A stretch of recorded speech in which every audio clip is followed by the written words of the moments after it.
This is the next topic is algebra of the real function. So in the algebra of real function, what we are going to study in this? So the 5 things are written on your screen. So हम लोग addition देखेंगे, addition of two real function in this, subtraction of real function from another, multiplication by a scalar. Scalar means a constant number, and the multiplication of two real functions and quotient of two real functions. So that we are going to discuss in this algebra of the real function, right? So now let's move to the first one, addition of two real function. So if you look at this addition of two real function here, so यहाँ पे तो function given है, if you read it, let f x tends to r, right? X tends to r, and there is a function, second function is g, x tends to r. Be any two real function. अगर ये कोई दो real function है f और g, ठीक है, किस किस का रिलेशन है f और g में? यहाँ पे x का रिलेशन है r के साथ, r मतलब रियल नंबर और x मतलब कोई भी सेट है यहाँ पे, राइट? और ये किसका रिलेशन है? फंक्शन g जो है वो भी x का r के साथ, राइट? तो ये सेट a है और ये सेट b है. So this is set a and this is set b. Like this we can understand it. So where, if you look at this, where x is the subset of r, x क्या है? r का subset है, r मतलब real number का subset है. So then in that case अगर हम लोगों को एडिशन करना है दो फंक्शन का, तो f plus g किसके इक्वल आएगा? x tends to r, right? Or we can write like this, f plus gx. So this fx plus gx for all x belongs to x. So let me explain it here. यहाँ पे इसको explain करता हूँ. Look at this. तो first point में वो ये कहना चाहते हैं, अगर तो आप दो फंक्शन का एडिशन करेंगे f और g का, ठीक है, एडिशन करने पे यहाँ पे ये x था और यहाँ पे ये r था. फंक्शन a में सेट a था, सेट b था, सेट a था, सेट b था, x का रिलेशन r से था.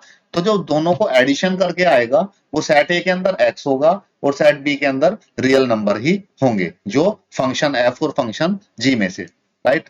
तो this is the first thing. Second thing ये है कि अगर आप f प्लस g को ऐड कर रहे हैं and you take it as x here, x के रेस्पेक्ट में x ले रहे हैं आप, ठीक है, तो x क्या होगा? ये x चला जाएगा f के साथ, सो ये बन जाएगा fx, और ये x चला जाएगा g के साथ, it become gx. So it can be written like this, the addition of the two function with respect to x is fx plus gx also, right? For all x belongs to x, capital x. तो सारे x क्या है? Capital x को belong करते हैं. Capital x क्या है?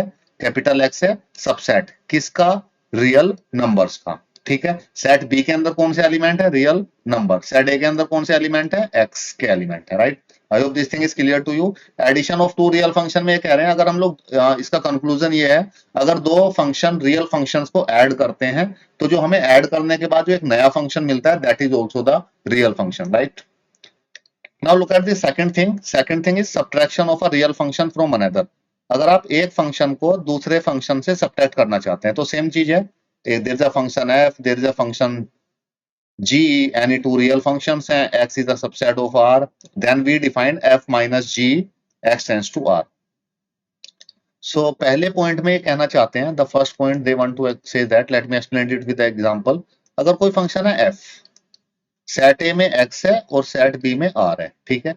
एक अनदर फंक्शन है g, सेट a में x है और सेट b में r है, एलिमेंट रियल नंबर से.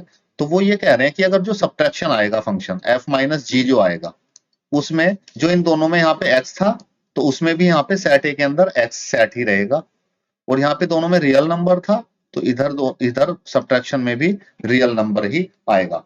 if function f and function g are the real function, so then its subtraction also a real function. So this is the conclusion of this thing, right? Second thing is here, if you look at the second thing here, it is defined here. यहाँ पे जो इन्होंने दिया है, let me explain this thing.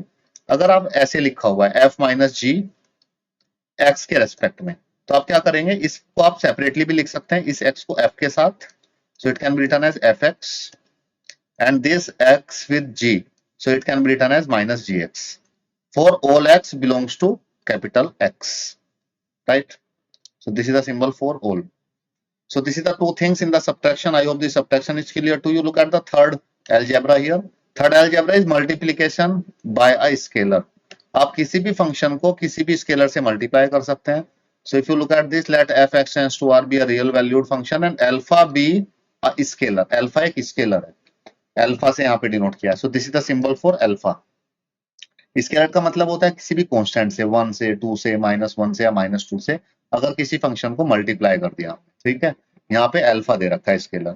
Here by scalar we means a real number. Scalar का मतलब क्या है? real number, right? Then the product of scalar with the function is a function from x to r defined by alpha fx is equal to alpha x belongs to x. So let me explain this thing. वो ये कह रहे हैं कोई function है x का tense to r से, ठीक है? अगर इस फंक्शन को मल्टीप्लाई कर दिया हमने, इस फंक्शन को किसी स्केलर से मल्टीप्लाई कर दिया, लेट अल्फा से मल्टीप्लाई कर दिया f को, तो वो कह रहे हैं फंक्शन पे इसके डोमेन में और इसकी रेंज में कोई भी फर्क नहीं पड़ेगा, ये x का रहेगा, x tends to r, right? x tends to r ही रहेगा। और डिफाइन कैसे करेंगे? डिफाइंड एज, डिफाइंड बाय, तो फंक्शन है अल्फा से मल्टीप्लाई कर दिया किसको? f को, ठीक है? किसके रेस्पेक्ट में करेंगे इसको? सेट ए के अंदर सपोज एलिमेंट मान लेते हैं x, इस तरह से अल्फा एज इट इज लिखा रहेगा और ये x किसके साथ चला जाएगा? fx के, ठीक है? For all values, so this is the symbol for all, for all, इसको फॉर ऑल का सिंबल होता है ये, right? For all x belongs to real, x belongs to capital X, right?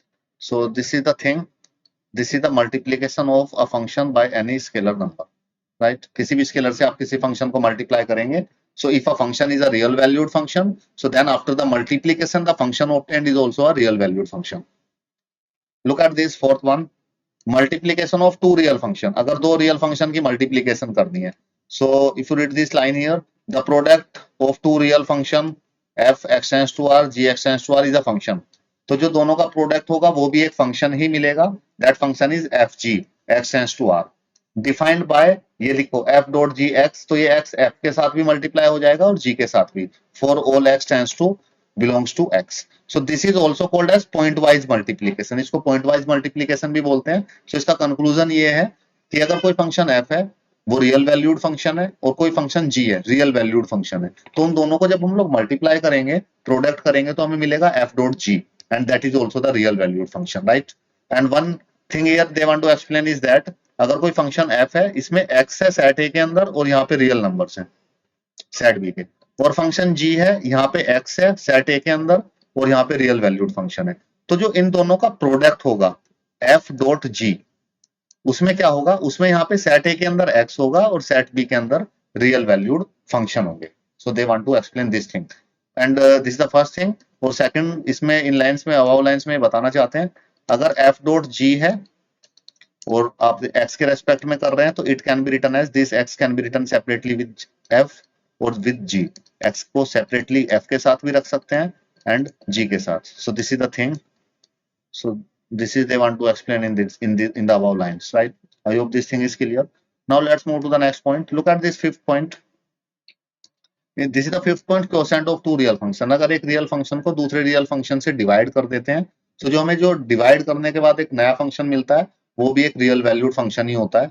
Let me look at this. Let f and g be the two real valued function x tends to r, where x belongs to r, right? Quotient of f and g defined by f dot g.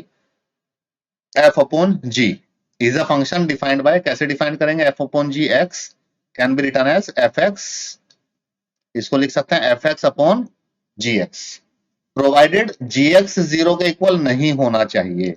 अगर gx 0 के equal हो गया तो what will happen in that case if gx is equal to 0? सो जो function होगा fx upon gx, सो quotient of two real function, सो fx upon gx जो होगा वो आएगा fx upon 0 and it become undefined form. So denominator 0 नहीं होना चाहिए, otherwise it become undefined. So that's why there is given that gx cannot be equal to 0, right?